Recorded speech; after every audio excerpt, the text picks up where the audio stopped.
जिसका नाम है हमारे आसपास के पदार्थ। तो इस अध्याय में हम इतने सारे टॉपिकों पे बात करेंगे। पहला पहला क्या है? पदार्थ। इसमें हम जानेंगे कि पदार्थ होता क्या है, मतलब मैटर। इसे इंग्लिश में हम मैटर कहते हैं। इसमें हम समझेंगे पदार्थ होता क्या है, पदार्थ के गुण क्या है, पदार्थ की अवस्थाएं कितनी होती है, ये कितने प्रकार के होते हैं, और फिर हम वाष्पीकरण के बारे में पढ़ेंगे। ठीक है, आइए वाष्पीकरण को प्रभावित करने वाले कारक के बारे में पढ़ेंगे। फिर हम लास्ट टॉपिक वो क्वथनांक और गलनांक के बारे में बात करेंगे। ठीक है, आइए हम देखते हैं। हम लोग का पहला जो हेडिंग था पदार्थ। पदार्थ पदार्थ होता क्या है? पदार्थ वह होता है जो स्थान घेरता है तथा जिसमें कुछ भार होता है। ऐसा वस्तु जिसमें कुछ द्रव्यमान हो, भार हो, जो स्थान घेरे। ब्रह्मांड में कोई भी वस्तु ले लें जिसमें कुछ भार होता है और जो स्थान घेरता है उसे हम पदार्थ कहते हैं। जैसे कापी, किताब, पेड़ पौधा, आंख से जो कुछ भी देखते हैं, ब्रह्मांड में उपस्थित सारी गतिविधियां, जो कुछ भी होता है, जो कुछ भी देखते हैं, सब पदार्थ के रूप में जाने जाते हैं। ओके, ये हम दूसरा अपना टॉपिक पढ़ेंगे। दूसरा टॉपिक क्या था? पदार्थ। पदार्थ के गुण के बारे में जानेंगे, प्रॉपर्टीज ऑफ मैटर। तो सबसे पहले हम बताएंगे किसी भी वस्तु को परिभाषित करने के लिए हम 4-5 गुण तो बताना ही पड़ता है। तो इसी क्रम में हम बताएंगे पहला गुण पदार्थ का। पदार्थ छोटे छोटे कणों से मिलकर बना होता है। अब हम ऐसे कैसे मान लें कि पदार्थ छोटे छोटे कणों से मिलकर बना होता है? तो इसे जानने के लिए हमें अपनी प्रयोगशाला में जाना पड़ेगा। हमें पास माइक्रोस्कोप होना चाहिए कि हम देखें तब जाने उसके बारे में। बस अभी इतना ही जानेंगे कि पदार्थ छोटे छोटे कणों से मिलकर बना होता है। और दूसरा इसका प्रॉपर्टीज क्या है? पदार्थ के कणों के बीच रिक्त स्थान होता है। अब हम फिर ये भी कैसे मान लें? हमें जो कहते हैं वो मान ले? नहीं, हम नहीं मानेंगे। तो अब हम बताते हैं आपको क्यों नहीं मानेंगे। पदार्थ के कणों के बीच रिक्त स्थान होता है। इसे हम आसानी से अपने घरों में भी देख सकते हैं। जब एक गिलास पानी लेते हैं उसमें कुछ नमक मिलाते हैं तो पानी का लेवल देखते हैं उसमें, जैसे ये पानी का लेवल देखते हैं, एक लेवल मेजर कर लेते हैं, उसमें हम नमक मिलाएंगे चम्मच से। 1 चम्मच भी नमक मिलाएंगे, उसको धीरे से घुलाएंगे तो पानी का लेवल नहीं उठा हुआ रहता है। तो इसीलिए जो इनके बीच में जो रिक्त स्थान होता है, नमक उनके जगह पे, सतह पे जाके बैठ जाता है। तो इस प्रकार हम कहते हैं कि पदार्थ के कणों के बीच रिक्त स्थान होते हैं। ठीक है, अब हम आगे इसे और परिभाषित करके बताएंगे पदार्थ की अवस्थाओं के बारे में। और तीसरा हमारा है पदार्थ के कण निरंतर गतिशील होते हैं। अब आप ये भी कहेंगे कि हम फिर ये कैसे मान लें कि पदार्थ के कण निरंतर गतिशील ही होते हैं, हमें तो दिखता नहीं। तो हम आपको ज्ञात होने के लिए बता दें कि आप फिर एक गिलास पानी लीजिए, उसमें 1 बूंद सियाही लीजिए। देखिए, हम होले होले खेलने जाते हैं तो पहले जग बाल्टी उल्टी लेते हैं, उसमें पूरा पानी भरते हैं, थोड़ा सा रंग डालते हैं, देखते हैं बिना घुलाए घुल जाता है। तो मतलब क्या? उन कणों के बीच रिक्त स्थान, वो कणों निरंतर गतिशील करते रहते हैं। गतिशील होने के दौरान जो रंग होता है, स्याही होता है, वो पूरे जाके पूरे परत को घेर लेता है, तो पूरा बाल्टी का रंग ही रंगीन हो जाता है। ठीक है, और चौथा हम लोग का है पदार्थ के कण एक दूसरे को आकर्षित करते हैं। अब हम इसे जानने के लिए हम ये क्या कर सकते हैं कि हम अक्सर हम देखते हैं कि घरों में जो टोटी होता है, टोटी के नीचे हाथ लगाते हैं। जैसे ये टोटी हो गया, यहाँ से पानी गिरता है, यहाँ से हाथ लगाते हैं, अपने उंगली रखते हैं, तो ये तो 2 लेयर में तो बढ़ जाते हैं। लेकिन फिर हम आगे देखते हैं कि ये फिर एक ही लेयर बना लेते हैं। तो इसके कहने का मतलब कि पदार्थ के जो कण है एक दूसरे। तो इसके आगे हम बात करेंगे पदार्थ की अवस्था के बारे में, स्टेट ऑफ मैटर। पदार्थ की अवस्था क्या है, मतलब पदार्थ कितने भागों में बांटा जा सकता है। तो पदार्थ को मुख्यतः 5 भागों में बांटा जा सकता है, लेकिन हमें 3 ही के बारे में जानकारी लेना है। तो सबसे पहले हम बताएंगे कि पदार्थ की वो 3 अवस्थाएं क्या है। तो जैसे कि पहला अवस्था होता है ठोस, द्रव, गैस। मतलब हम इन 3 भागों में बांट देते हैं पदार्थ को। अब ठोस, द्रव, गैस कह दिए। अब ठोस, द्रव, गैस का भी तो कुछ लक्षण बताना पड़ेगा, ऐसे ही थोड़ी चलेगा। तो चलिए हम आपको बताते हैं ठोस, द्रव, गैस के लक्षण। पहला तो लगभग मुख्यतः किसी भी वस्तु के बारे में बताने के लिए कम से कम 4-5 तो लक्षण बताना ही पड़ता है, ऐसे ही थोड़ी हो जाता है। तो फिर हम बताएंगे आपको कि ठोस, द्रव, गैस तीनों के 4-4, 5-5 लक्षण के बारे में। तो सबसे पहले हम बात करेंगे इनके आकार तथा आयतन दोनों निश्चित होते हैं। अब हम ऐसे मान लीजिए कि हम कह दें कि ये एक मिनट यही देख लीजिए, ये ठोस है, इसके ये ऐसा वाला शेप है, इसकी लंबाई, चौड़ाई सब कुछ हम मेजर कर सकते हैं। मतलब इसके आकार और आयतन निश्चित हो सकते हैं। ठीक है, अब द्रव है, द्रव का आयतन तो निश्चित होता है लेकिन आकार अनिश्चित होता है।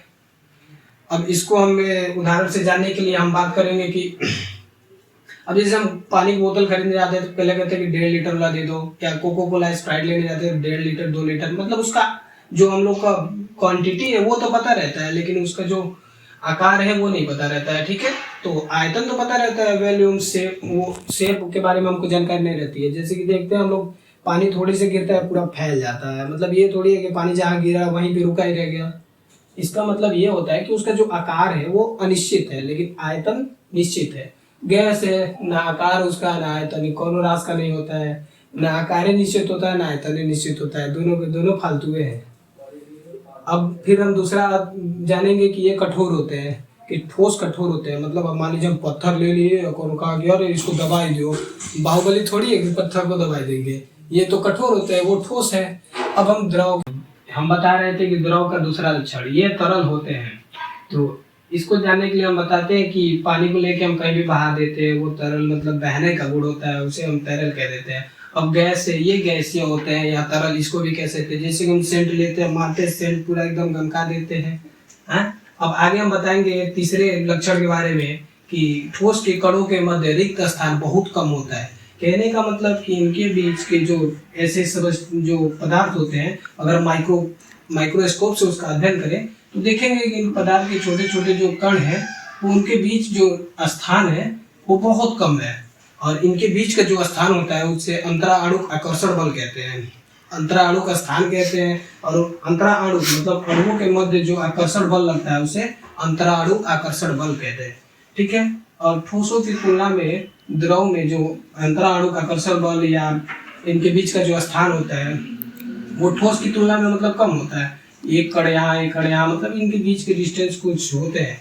ठीक है, और गैस में तो एकदम कण एक यहाँ तो एक कोना एक कोना इधर उधर एकदम फैले रहते हैं। ठीक है, अब हम इसके बारे में चौथे अध्ययन करेंगे, दाब का प्रभाव बहुत कम होता है।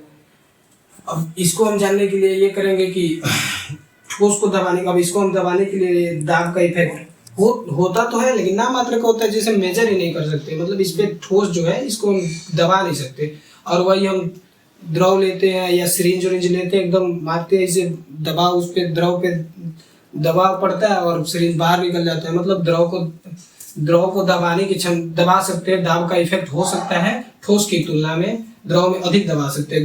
गैसों को बहुत अधिक दबाया जा सकता है। इसके उदाहरण के लिए हम देख सकते हैं कि अब गुब्बारे में हवा गैस भरे रहते हैं, अब जो वो मेला वेला में जाते हैं देखते हैं पूरा गुब्बारा में गैस भरा रहता है, ऊपर की ओर ढकेले रहता है गैसों को, उसको लेकर। इसी क्रम में हम बात करेंगे पदार्थ की अवस्था में परिवर्तन के बारे में। अभी हमने पढ़ा था पिछले कुछ देर पहले हमने पढ़ा था कि पदार्थ 3 प्रकार के होते हैं, ठोस द्रव गैस। अब इनको हम आपस में परिवर्तन कैसे कर सकते हैं, तो हम किस प्रकार परिवर्तन कर सकते हैं इस बारे में हम आपको बताएंगे। तो समानतः इसे 2 प्रकार से परिवर्तन कर सकते हैं, ताप में परिवर्तन करके, दाब में परिवर्तन करके। ठीक है, अब हम आपको बताएंगे कि ये ठोस है, ठोस से अगर द्रव में बदलना है, जैसे हम मान लीजिए कि बर्फ लेते हैं, बर्फ को एक तसले पर कुछ भी रख के अगर उसे गर्म करते हैं तो वो द्रव में बदलने लगता है, और द्रव बन जाता है, जैसे पानी हो गया, उसको और ज्यादा गर्म करते हैं तो वो गैस में बदल जाता है। तो ठोस से द्रव में बदलता है, तो उस गतिविधि को हम क्या कहते हैं, संगलन। क्या कहते हैं, संगलन। ठोस से द्रव में बदलना संगलन, और द्रव से गैस में बदलना वाष्पीकरण।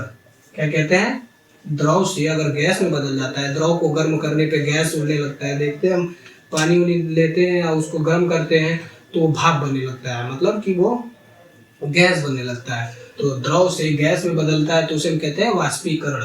अब हम फिर देखेंगे कि अगर हम तापमान में, तो मान लीजिए कि ठोस से अगर टेम्परेचर बढ़ाएं तो ये तो द्रव में बदल गया, फिर द्रव को और टेम्परेचर बढ़ाएं तो ये गैस में बदल गया ना। लेकिन अब हम इसको दाब में कैसे परिवर्तन कर सकते हैं, तो अगर हम इसको रिवर्स भी करना है तो अगर हम गैस कोई भी हमारे पास गैस उपस्थित है उसे अगर दाब लगाएं और दाब ठीक है, दाब को बढ़ाते हैं और टेम्परेचर को कम करते हैं, तो दाब को कम करने मतलब शीतलन प्रदान करने पे, ठंडा करने पे, और दाब बढ़ाने पे गैस से द्रव में बदलता है। दाब बढ़ाने दाब बढ़ाने पर और ताप को कम करने पे गैस से द्रव में बदलता है, और फिर और दाब बढ़ाए और टेम्परेचर कम करें तो द्रव से गैस में बदलता है। द्रव से गैस में बदलना क्या कहलाएगा?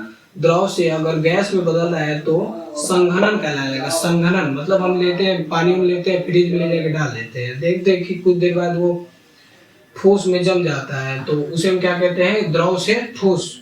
मतलब द्रव से अगर ठोस हो गया तो उसे हम जमना कहेंगे। और गैस, जो गैस रखे हैं उसको हम दाब बढ़ा के एकदम मस्त, और उसको देख जैसे सेंट वेंट का डिब्बा रहता है तो उसमें देखते हैं कि मारते तो गैस निकलता है, लेकिन अंदर में हिला के देखते तो इसमें द्रव सा रहता है। तो उसको अधिक दाब लगा के और कम टेम्परेचर पर उसमें रखा जाता है तो वो द्रव का रूप ले लेता है। ठीक है, तो मतलब गैस से द्रव में बदलना क्या कहलाएगा? संघनन। और द्रव से ठोस में बदलना। तो अब हमारे पास बच गया क्या? ठोस से गैस। मतलब हम अब इस इधर से नहीं घूम के आएंगे, हम डायरेक्ट घूमना चाहते हैं कि ठोस से हम डायरेक्ट गैस क्यों ना बदल जाए। तो अगर ठोस से कोई भी वस्तु अगर ठोस से डायरेक्ट गैस बदलने जाता है तो उसे हम ऊर्ध्वपातन का नाम देते हैं। ठीक है, अब हम बताएंगे कि ठोस से गैस कैसे बदल जाता है। अब हम यहाँ पे लेते हैं और उसमें फ्लैम देते हैं, टेम्परेचर देते हैं, जब ताप देते हैं तो ये जैसे मान लीजिए नौसाधर का सूत्र क्या होता है? NH4Cl। मतलब अमोनियम क्लोराइड को अगर हम किसी बीकर में लेके और उसे नीचे से टेम्परेचर दे, ताप को बढ़ाए, तो वो क्या होता है कि अगर हम इसको बंद कर देते हैं, ठीक है, इसको बंद कर देते हैं। जब आप प्रयोगशाला में जाएंगे, अगर आपके स्कूल में लेबोरेटरी होगा तो उसमें दिखाया जाएगा ये चीज करके। तो अगर हम एक बीकर लेते हैं, उसमें अमोनियम क्लोराइड की चूर्ण लेते हैं और उसको टेम्परेचर देते हैं, तो ये क्या होता है कि ये जो चूर्ण होता है द्रव में ना बदल के डायरेक्ट गैस में बदल जाता है। मतलब कि अगर हम टेम्परेचर बढ़ाए पूरा धुआं हो जाता है। ठीक है, तो इसे हम क्या कहते हैं? ऊर्ध्वपातन। मतलब ये जो ठोस है, ठोस पदार्थ डायरेक्ट गैस बन जाता है, इसे हम क्या कहते हैं? ऊर्ध्वपातन कहते हैं। और वही गैस जो है, गैस को टेम्परेचर कम करते हैं और दाब को बढ़ाते हैं तो क्या होता है? गैस जो होता है ठोस में बदल जाता है, उसे हम क्या कहते हैं? निक्षेपण।